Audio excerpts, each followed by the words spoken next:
Assalamualaikum warahmatullahi wabarakatuh. Bagaimana kabarnya anak-anak? Mudah-mudahan kalian semua disehatkan oleh Allah Subhanahu wa taala. Untuk sekarang kita masuk ke tema 7, subtema 1, pembelajaran kelima. Silahkan kalian baca-baca bukunya, pembelajaran utamanya di tema 7. Perhatikan penjelasan berikut ini.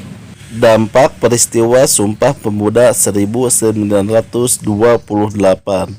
Pada tanggal 28 Oktober 1928, suatu tekad yang sangat penting bagi penguatan konsep wawasan kebangsaan Indonesia telah diikrarkan. Ikrar tersebut merupakan modal yang sangat berharga bagi terbentuknya negara kesatuan.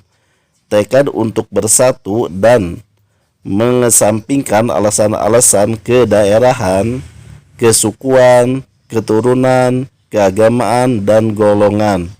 Namun persatuan itu tetap dalam kerangka saling menghormati dan menghargai perbedaan-perbedaan yang ada. Kesemuanya bersatu padu dan melebur dalam ikrar Sumpah Pemuda. Sejak peristiwa Sumpah Pemuda 1928, dunia dikejutkan oleh kemampuan dan kedaulatan tekad bangsa Indonesia untuk bersatu padu dalam sebuah ikatan kebangsaan.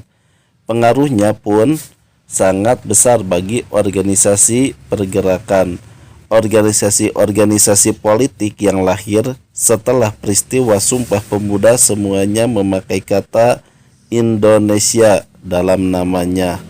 Begitupun dengan organisasi yang masih bersifat kedaerahan mulai memproses untuk bersatu dalam satu wadah, yaitu organisasi Indonesia Muda. Adapun tujuannya adalah untuk mempererat tali persatuan segenap pemuda yang berbangsa, berbahasa, dan bertanah air Indonesia. Peristiwa Pemuda telah membawa kesadaran dalam diri setiap orang akan pentingnya persatuan dan kesatuan dalam sebuah bangsa.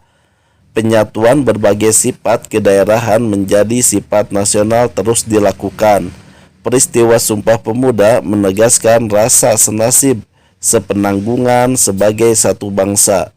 Rasa inilah yang kemudian menyebabkan timbulnya semangat persatuan untuk membentuk sebuah negara kesatuan.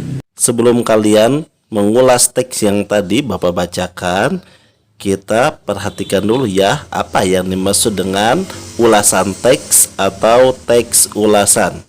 Teks ulasan adalah teks atau tulisan yang berisi tentang penilaian sebuah karya baik berupa drama, film, cerpen, ataupun novel.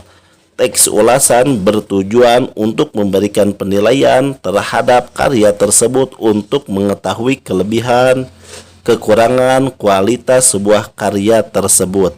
Yo bernyanyi pada peristiwa Sumpah Pemuda 1928 turut diakui lagu Indonesia Raya ciptaan W.R. Supratman sebagai lagu kebangsaan Indonesia. Ayo kita nyanyikan lagu tersebut dengan penuh hikmat. Lagu kebangsaan Indonesia Raya dinyanyikan dengan nada do sama dengan G dengan birama 4/4.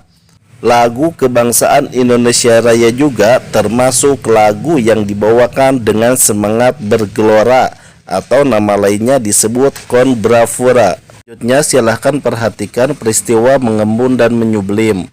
Selain peristiwa mencair, membeku, dan menguap, masih terdapat dua peristiwa perubahan wujud benda. Perubahan wujud benda yang dimaksud adalah mengembun dan menyublim. Mengembun adalah peristiwa perubahan wujud gas menjadi cair. Peristiwa ini merupakan kebalikan dari peristiwa menguap. Pada waktu gas mengembun, gas melepaskan kalor karena terjadi penurunan suhu di sekitarnya. Peristiwa sehari-hari yang mudah kamu jumpai antara lain peristiwa pengembunan yang terjadi di pagi hari.